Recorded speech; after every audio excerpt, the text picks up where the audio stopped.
Boa noite. Depois de 8 horas de encontro na cidade saudita de Jeddah, representantes da Ucrânia afirmaram nesta terça-feira que o país está pronto para aceitar a proposta dos Estados Unidos para um cessar-fogo de 30 dias na guerra com a Rússia. A reunião foi com Marco Rubio, secretário de Estado norte-americano. A notícia vem no mesmo dia em que drones ucranianos atingiram alvos perto de Moscou, deixando 2 pessoas mortas. Para que a guerra, que já dura mais de 3 anos, realmente tenha uma pausa, ainda falta a Rússia se pronunciar.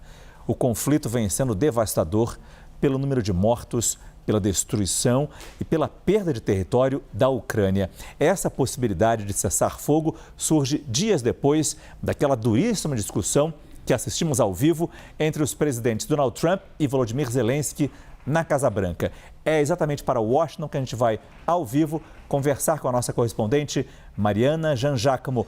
Mari, boa noite. Qual é o clima aí na Casa Branca com a possibilidade desse cessar-fogo? Olha, Márcio, a pergunta que todo mundo se faz aqui nesse momento é: combinaram com os russos? Boa noite a todos. Donald Trump, então, saiu daqui da Casa Branca dizendo que agora cabia aos Estados Unidos convencer a Rússia a chegar ao cessar-fogo e disse que esperava que Vladimir Putin aceitasse essa proposta. As delegações dos 2 países, da Ucrânia e dos Estados Unidos, se reuniram na Arábia Saudita e emitiram um comunicado conjunto logo depois com os Estados Unidos, dizendo que iria retomar imediatamente a assistência militar e de inteligência à Ucrânia. Algo que, claro, Volodymyr Zelensky queria muito. Então, isso já foi uma boa notícia para os ucranianos. Agora, nesse comunicado conjunto, Ucrânia e Estados Unidos também disseram ter concordado com essa proposta de cessar-fogo imediato por 30 dias, cessar-fogo que pode ser estendido se todas as partes concordarem com isso. Mas, claro que falta conversar com os russos. Falta Vladimir Putin aceitar também, concordar com esse cessar-fogo. E ainda não está claro exatamente o que esse cessar-fogo vai incluir, exatamente quais são os termos para esse acordo de cessar-fogo. No comunicado conjunto, dos Estados Unidos e a Ucrânia falavam sobre a libertação das crianças que foram levadas, as crianças ucranianas que foram levadas, também troca de prisioneiros de guerra e a necessidade de ajuda humanitária. Mas o comunicado não fala, por exemplo, nos territórios ocupados pela Rússia. O comunicado também fala sobre algo que o presidente americano Donald Trump queria muito, que é o acordo para a exploração de minerais da Ucrânia, que é descrito nesse comunicado conjunto como um acordo para desenvolver e expandir a capacidade mineral e econômica da Ucrânia. Ou seja, por isso já se percebe que Donald Trump pode conseguir o que ele queria também, que é esse acordo para explorar minerais da Ucrânia. Ele já disse que nesse acordo ele conseguiria de volta aquele dinheiro, assistência financeira e militar que os Estados Unidos deram para a Ucrânia no governo de Joe Biden. Então, esse é o fato de esse acordo estar no comunicado em conjunto, ser mencionado no comunicado em conjunto, já mostra um ponto ali favorável para Donald Trump, porque a gente lembra, né, Márcio, foi uma reunião desastrosa que aconteceu aqui na Casa Branca entre Trump e Volodymyr Zelensky. Depois daquela reunião com Zelensky saindo mais cedo até do que o previsto da Casa Branca, foi mandado embora mais cedo do que o previsto, todo mundo ficou muito cético, né, com relação a um possível acordo, ainda mais a um cessar-fogo. Então agora há essa notícia de que a Ucrânia aprovou um cessar-fogo. Volodymyr Zelensky disse que vê também com bons olhos que essa proposta é positiva. Então, Ucrânia e Estados Unidos concordaram com esse acordo. Falta conversar com Vladimir Putin. Ucrânia e Estados Unidos também falaram sobre o acordo de exploração de minerais. A gente preparou uma reportagem falando mais sobre essa situação toda e esse dia importantíssimo que pode ser determinante para o futuro da Ucrânia. Vamos assistir. A reunião em Jeddah, na Arábia Saudita, durou mais de 9 horas. Na mesa de negociações desta terça-feira, a delegação dos Estados Unidos, liderada pelo secretário de Estado, Marco Rubio, e da Ucrânia, com o ministro Andriy Sybiha e outros representantes. Logo após o fim das conversas, os 2 países anunciaram que a Ucrânia aceitou a proposta americana de um cessar-fogo de 30 dias na guerra contra a Rússia. Ceasefire, Ukraine, ceasefire, just agreed to a little while ago. Now we have to go to Russia and hopefully President Putin will agree to that also. and we can get this show on the road. Американська сторона розуміє наші аргументи, сприймає наші пропозиції. І я хочу подякувати президенту Трампу за конструктивність у розмови наших команд. Em um comunicado conjunto, os países também anunciaram que os Estados Unidos vão retomar o envio de ajuda militar e de inteligência para a Ucrânia. O presidente dos Estados Unidos, Donald Trump, havia bloqueado os repasses na semana passada, depois de uma reunião com Volodymyr Zelensky que terminou em bate-boca. O presidente ucraniano não participou das conversas com os americanos, mas foi recebido pelo príncipe herdeiro da Arábia Saudita, Mohammed bin Salman, antes da reunião. O príncipe é um aliado de longa data de Trump.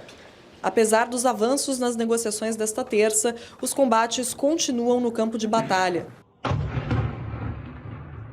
Horas antes do encontro, a Rússia afirmou ter sofrido o maior ataque da Ucrânia desde o início da guerra. O ministro da Defesa de Moscou disse ter derrubado mais de 300 drones. As autoridades russas afirmam que pelo menos 3 pessoas morreram. As operações de 4 aeroportos de Moscou foram temporariamente interrompidas.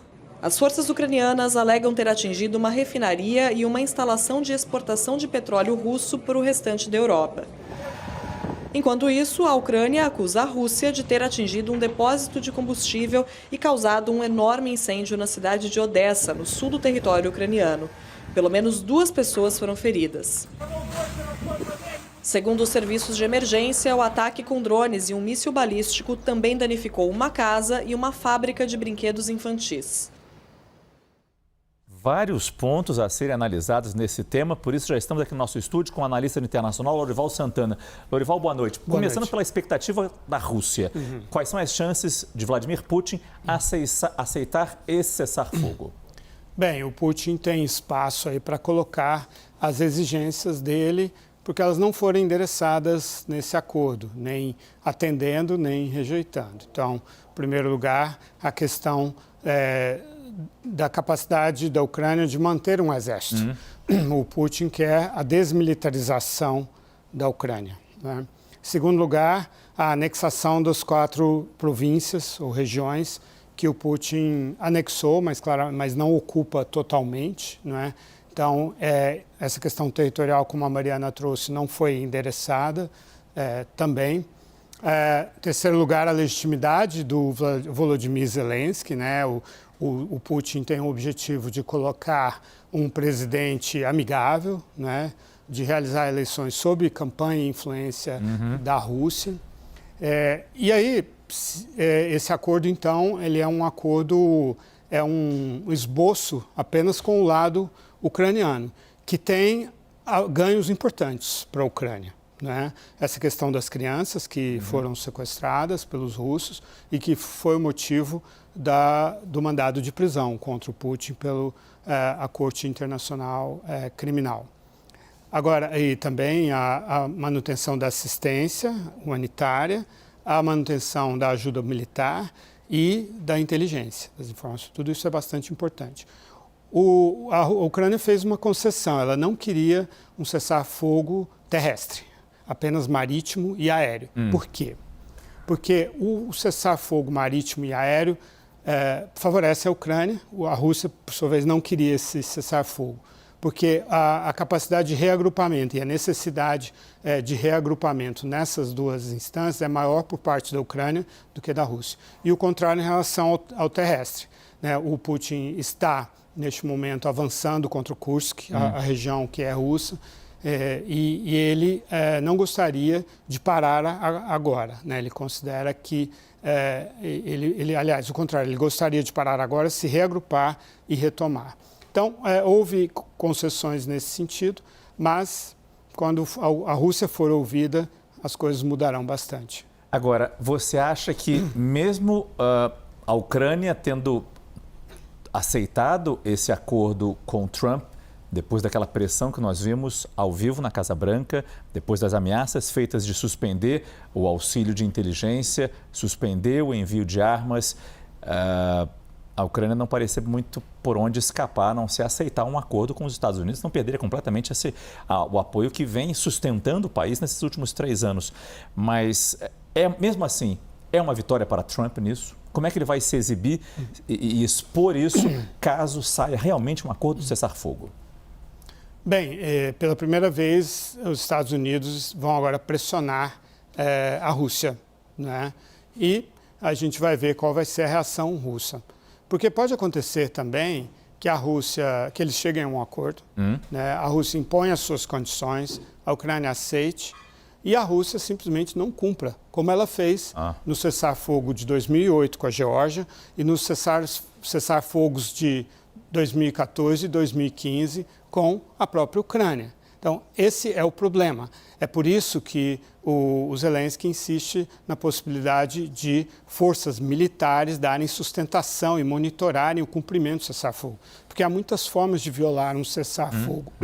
Você pode usar forças clandestinas, como, aliás, o Putin usou em 2014. O início da invasão foi por meio de forças irregulares, sem insígnias russas. Ele pode dizer que são separatistas russos, como ele disse em 2014 e 2015. Né?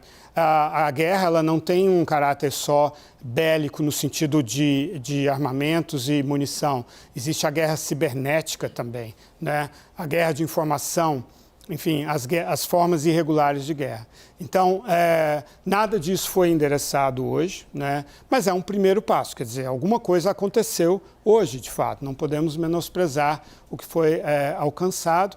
Claro que teremos que ver os termos desse acordo de minerais, né, que o Zelensky será obrigado a assinar na Casa Branca, né?